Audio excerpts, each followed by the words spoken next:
வணக்கம். சஞ்சய் வானிலை அறிக்கை. இனி வரும் நாட்களில் வானிலை அமைப்பு.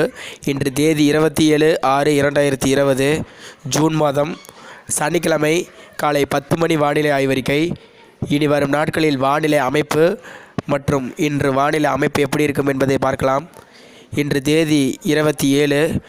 இன்று தமிழகத்தின் வடகிழக்கு மாவட்டங்கள், குறிப்பாக சென்னை, திருவள்ளூர், காஞ்சிபுரம், வேலூர், திருப்பத்தூர், ராணிப்பேட்டை, அதேபோல் விழுப்புரம், கள்ளக்குறிச்சி, கடலூர், புதுச்சேரி, காரைக்கால், கிருஷ்ணகிரி, தருமபுரி, சேலம், நாமக்கல், ஈரோடு, கரூர், திருச்சி, திண்டுக்கல், தமிழகத்தின் அநேக மாவட்டம், குறிப்பாக கடலோர மாவட்டம், ராமநாதபுரம், அதேபோல் புதுக்கோட்டை, சிவகங்கை, அந்த திண்டுக்கல் மாவட்டம் சந்திக்கும் மானாமதுரை பகுதி, தமிழகத்தின் ஆங்காங்கே வெப்பச்சலனத்துடன் இணைந்த தென்மேற்கு பருவமழை இன்று மழை பெய்யும். ஓரிரு இடங்களில் ஒதுக்கி மழை பெய்யும். இன்று நிலக்கடலை விதைப்பவர்கள் இன்று விதைப்பதற்கு சாதகமாக ஒரு லேசான மழை முதல் மிதமான மழை பெய்யும். குறிப்பாக சற்று வலுத்து கூட மழை பெய்ய வாய்ப்புள்ளது. குறிப்பாக அந்த நாமக்கல் மாவட்டம், சேலம் மாவட்டம், திருச்சி, கரூர் இந்த மாவட்டங்களில், கள்ளக்குறிச்சி, திருப்பத்தூர், கிருஷ்ணகிரி, தருமபுரி ஆகிய மாவட்டங்களில் இன்று சற்று கூடுதல் மழைக்கு வாய்ப்புள்ளது. அதேபோல் புதுக்கோட்டை, சிவகங்கை, ராமநாதபுரம், மதுரை இந்த 4 மாவட்டம் சந்திக்கும் பகுதி இன்று லேசான மழை முதல் மிதமான மழை, ஒரு சில இடங்களில் கனமழைக்கு வாய்ப்புள்ளது. அதேபோல் திருச்சி, திண்டுக்கல் இடைப்பட்ட பகுதி, அந்த மணப்பாறை, அந்த தொட்டி, அந்த நடுக்காப்பட்டி ஆகிய இடைப்பட்ட பகுதியில் இன்று சற்று கூடுதல் மழைக்கு வாய்ப்புள்ளது. தஞ்சாவூர் மாவட்டம், அந்த திருக்காட்டுப்பள்ளி, அப்படியே தஞ்சாவூர் மாவட்டம் கும்பகோணத்து பகுதியை ஒட்டியுள்ள பகுதிக்கு இன்று மழை வாய்ப்புள்ளது. அதேபோல் தற்போது இந்த ஆண்டு தமிழகத்தின் ஆண்டு மாவட்ட வாரியாகவும் தமிழ்நாட்டின் சராசரி மழையை குறிப்பிடுவேன். அதேபோல் இந்த ஆண்டு மாவட்ட வாரியாகவும் தமிழ்நாட்டின் மொத்த சராசரி மழையை குறிப்பிடுகிறேன். இந்த ஆண்டு தற்போது ஆண்டு தமிழ்நாட்டுக்கு சுமார் 48 மில்லிமீட்டர் மழை பெய்ய வேண்டும். 4.8 சென்டிமீட்டர் மழை பெய்ய வேண்டும். அதுவே தமிழகத்தின் சராசரி மழை ஜூன் மாதத்தில். ஆனால் இந்த ஆண்டு 2020ஆம் ஆண்டு ஜூன் மாதம் 46 மில்லிமீட்டர் மழை பெய்துள்ளது. 4.6 சென்டிமீட்டர் மழை பெய்துள்ளது. இது 5% பற்றாக்குறை. இன்னும் 3 நாள் இருக்கிறது. இந்த 3 நாளில் மழை பெய்தால் தமிழகத்தின் இந்த ஜூன் மாத இந்த பற்றாக்குறையை சராசரிக்கு என்ற அளவில் கொண்டு சேர்க்கும். அதேபோல் இந்த ஆண்டு 2020 ஜூன் மாதம் 1ஆம் தேதியிலிருந்து தற்போது ஜூன் 27 வரை மழை பெய்த மாவட்டங்களில் எத்தனை சதவீதம் சராசரி மழையா அல்லது கூடுதல் மழையா இல்லை பற்றாக்குறை மழையா என்பதை நான் இதில் குறிப்பிடுகிறேன். குறிப்பாக எந்தெந்த மாவட்டங்களில் அதிகப்படியான மழை பெய்துள்ளது, ஒரு மாவட்டங்களில் எப்படி அந்த மழை சராசரியாக கணிக்கப்படுகிறது. ஒரு எடுத்துக்காட்டிற்கு, ஒரு ஊர் இருக்கிறது என்றால், ஒரு மாவட்டத்தில் ஒரு ஊரில் ஒரு 10 சென்டிமீட்டர் மழை பெய்கிறது, இன்னொரு ஊரில் 0 என்ற அளவில் மழை பெய்யவில்லை. ஆனால் அந்த மாவட்டத்தில் ஒட்டுமொத்த சராசரியை அந்த 10 சென்டிமீட்டர் மழை உயர்த்தும். அந்த மாவட்டத்தில் உள்ள அனைத்து ஊர்களுக்கும் அந்த மழையின் சென்டிமீட்டர் பொருந்தும். ஒரு 10 ஊரில் மழை பெய்கிறது என்றால் அந்த மாவட்டத்தில் உள்ள அந்த 10 ஊரையும் 10ஆல் வகுத்து அதை சராசரியா அல்லது கூடுதல் மழையா அல்லது பற்றாக்குறை என்று கணக்கெடுக்கப்படும். அதேபோல் இந்த ஆண்டு ஜூன் மாதத்தில் எந்தெந்த மாவட்டங்களில் அதிகமாக மழை பெய்துள்ளது, எந்தெந்த மாவட்டங்களில் சராசரி மழை, எந்தெந்த மாவட்டங்களில் பற்றாக்குறை ஏற்பட்டுள்ளது என்பதை தற்போது நான் குறிப்பிடுகிறேன். குறிப்பாக ஜூன் மாதத்தில் கரூர் மாவட்டத்தில் 17 மில்லிமீட்டர் மழை பெய்ய வேண்டும். ஆனால் இந்த ஆண்டு ஜூன் மாதத்தில் 71 மில்லிமீட்டர் மழை பெய்து 331% கூடுதலாக இந்த ஆண்டு கரூர் மாவட்டத்தில் ஜூன் மாதம் மழை பெய்துள்ளது அதிகபட்சமாக. 2வது இடத்தில் ராமநாதபுரம் மாவட்டம் ஜூன் மாதத்தில் 14 மில்லிமீட்டர் மழை பெய்ய வேண்டும். ஆனால் இந்த ஆண்டு 43 மில்லிமீட்டர் ஜூன் மாதத்தில் 43 மில்லிமீட்டர் மழை பெய்துள்ளது. இது 201% கூடுதல். அதேபோல் பெரம்பலூர் மாவட்டத்தில் 31 மில்லிமீட்டர் மழை பெய்ய வேண்டும். ஆனால் 69 மில்லிமீட்டர் மழை பெய்துள்ளது. இது 123% கூடுதல். அதேபோல் சிவகங்கை மாவட்டத்தில் 41 மில்லிமீட்டர் மழை பெய்ய வேண்டும். இந்த மாதம் 77 மில்லிமீட்டர் மழை பெய்துள்ளது. இது 88% கூடுதலாக பெய்துள்ளது. திருச்சி மாவட்டத்தில் 29% பெய்ய வேண்டும். ஆனால் இந்த ஜூன் மாதத்தில் 49 மில்லிமீட்டர் மழை பெய்து 69% கூடுதலாக மழை பெய்துள்ளது. திண்டுக்கல் மாவட்டம் 39 மில்லிமீட்டர் மழை பெய்ய வேண்டும். ஆனால் இந்த மாதம் 62 மில்லிமீட்டர் மழை பெய்து 61% கூடுதலாக மழை பெய்துள்ளது. புதுக்கோட்டை மாவட்டம் 39 மில்லிமீட்டர் மழை பெய்ய வேண்டும். ஆனால் 54 மில்லிமீட்டர் மழை பெய்து 39% கூடுதலாக பெய்துள்ளது. மதுரை 44 மில்லிமீட்டர் மழை பெய்ய வேண்டும். ஆனால் இந்த மாதம் 54 மில்லிமீட்டர் மழை பெய்து 22% கூடுதலாக மழை பெய்துள்ளது. விழுப்புரம் 44 மில்லிமீட்டர் மழை பெய்ய வேண்டும். ஆனால் இந்த மாதம் 54 மில்லிமீட்டர் மழை பெய்து 21% கூடுதலாக மழை பெய்துள்ளது. ஈரோடு 40 மில்லிமீட்டர் மழை பெய்ய வேண்டும் சராசரி மழை.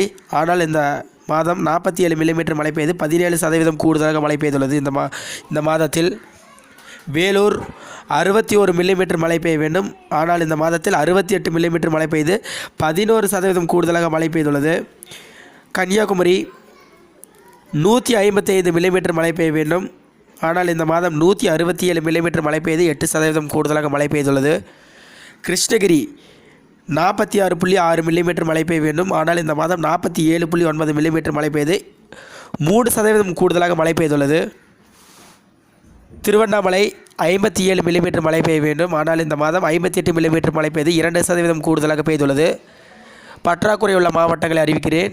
சராசரிக்கு கீழே உள்ள மாவட்டங்கள் மழை பெய்து இந்த மாதம் மழை பெய்த மாவட்டங்களை: திருப்பூர் மாவட்டத்தில் 20 மில்லிமீட்டர் மழை பெய்ய வேண்டும். ஆனால் இந்த மாதம் 18 மில்லிமீட்டர் மழை பெய்து 8% பற்றாக்குறை ஏற்பட்டுள்ளது. அதேபோல் அரியலூர் மாவட்டம் 50 மில்லிமீட்டர் மழை பெய்ய வேண்டும். ஆனால் இந்த மாதம் 45 மில்லிமீட்டர் மழை பெய்து 10% பற்றாக்குறை ஏற்பட்டுள்ளது. அதேபோல் தேனி மாவட்டம் 28 மில்லிமீட்டர் இந்த மாதம் மழை பெய்ய வேண்டும். ஆனால் 25 மில்லிமீட்டர் மழை பெய்து அது 11% பற்றாக்குறை ஏற்பட்டுள்ளது. கோவை மாவட்டம் 140 மில்லிமீட்டர் மழை பெய்ய வேண்டும். ஆனால் இந்த மாதம் 124 மில்லிமீட்டர் மழை பெய்து அது 12% பற்றாக்குறை ஏற்பட்டுள்ளது. விருதுநகர் மாவட்டம் 20 மில்லிமீட்டர் மழை பெய்ய வேண்டும். ஆனால் இந்த மாதம் 17 மில்லிமீட்டர் மழை பெய்து 15% பற்றாக்குறை ஏற்பட்டுள்ளது. நீலகிரி மாவட்டம் 160 மில்லிமீட்டர் மழை பெய்ய வேண்டும். ஆனால் இந்த மாதம் 132 மில்லிமீட்டர் மழை பெய்து 17% பற்றாக்குறை ஏற்பட்டுள்ளது. நீலகிரி மாவட்டத்தில் ஆண்டாண்டு இந்த மாதம் கடந்த 10 ஆண்டுகளாக சராசரிக்கு அதிக மழை இருந்தது. ஆனால் இந்த ஆண்டு அந்த குன்னூர், கோத்தகிரி ஆகிய பகுதியில் மழை பெய்து மேற்கு பகுதியில் மழை குறைவாக இருந்த தென்மேற்கு பருவமழை சற்று குறைவாக இருந்த காரணத்தினால் மழை அளவு சற்று பற்றாக்குறை ஏற்பட்டுள்ளது. அதேபோல் புதுச்சேரி மாநிலம் 53 மில்லிமீட்டர் மழை பெய்ய வேண்டும். ஆனால் 43 மில்லிமீட்டர் மழை பெய்து 22% பற்றாக்குறை ஏற்பட்டுள்ளது. அதேபோல் காரைக்கால் 47 மில்லிமீட்டர் மழை பெய்ய வேண்டும். ஆனால் 36 மில்லிமீட்டர் மழை பெய்து 23% பற்றாக்குறை ஏற்பட்டுள்ளது. தூத்துக்குடி 6.4 மில்லிமீட்டர். தற்போது தூத்துக்குடி மாவட்டம் காற்றுப்பகுதி கயத்தாறு, ஆறாளமொழி, அப்படியே ஆரியங்காவிலிருந்து வரும் காட்டுப்பகுதி. தூத்துக்குடிக்கு இந்த ஜூன் மாதத்தில் எப்போதுமே பற்றாக்குறை ஏற்படும். ஆனால் போன ஆண்டு சாத்தான்குளத்தில் தூத்துக்குடி மாவட்டம் சாத்தான்குளம், கோவில்பட்டி பகுதியில் போன ஆண்டு நல்ல மழை பெய்து தூத்துக்குடி மாவட்டத்தில் பற்றாக்குறையிலிருந்து அதிகப்படியாக மழை பெய்து போன ஆண்டு சராசரிக்கு அதிகப்படியான மழை பெய்தது. ஆனால் இந்த ஆண்டு ஜூன் மாதம் சராசரியில் பெய்ய வேண்டிய மழையை இருந்து தூத்துக்குடி மாவட்டம் 22% பற்றாக்குறை ஏற்பட்டுள்ளது. 6.4 மில்லிமீட்டர், 5 மில்லிமீட்டர், அரை சென்டிமீட்டருக்கு ஒரு பாயிண்ட் அதிகம், 5 புள்ளி அதிகம். நீங்களாம் நினைத்து பாருங்கள், தூத்துக்குடி மாவட்டம் அரை சென்டிமீட்டர் மழை பெய்ய வேண்டும். அரை சென்டிமீட்டருங்கிறது சாதாரண ஒரு நீலகிரி மாவட்டத்தில் தினமும் ஒரு அரை சென்டிமீட்டர், 1 சென்டிமீட்டர் மழை பதிவாகும். அந்த மழை கூட தூத்துக்குடி மாவட்டத்தில் அதிகப்படியாக இல்லை. அடுத்தது பார்த்திங்கன்னா தஞ்சாவூர் மாவட்டத்தில் 34 மில்லிமீட்டர் மழை பெய்ய வேண்டும். ஆனால் இந்த ஆண்டு ஜூன் மாதம் 25 மில்லிமீட்டர் பெய்து 26% பற்றாக்குறை ஏற்பட்டுள்ளது. நாமக்கல் மாவட்டத்தில் 37 மில்லிமீட்டர் மழை பெய்ய வேண்டும். ஆனால் 26 மில்லிமீட்டர் மழை பெய்து 31% பற்றாக்குறை ஏற்பட்டுள்ளது. திருவள்ளூர் மாவட்டம் 66 மில்லிமீட்டர் மழை பெய்ய வேண்டும். ஆனால் இந்த ஆண்டு ஜூன் மாதம் 51 மில்லிமீட்டர் மழை பெய்து 36% பற்றாக்குறை ஏற்பட்டுள்ளது.